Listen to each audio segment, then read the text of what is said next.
At first hit on select one option. Select these two images and hit open. Now take rectangular marquee tool and select the smoke image like this. Now hit Ctrl X to cut the selected part. Go to candle image. Here take a new layer. Hit on mask option.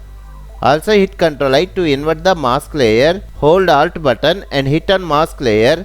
Now go to edit, paste special. Here select paste in place. Hit Ctrl T. Hold Alt button and increase the smoke like this. Now hit enter and also Ctrl D for deselection. Hit on main thumbnail layer. Take paint bucket tool. Change the foreground color to white. Now hit left mouse button like this. We can also decrease the opacity for best view.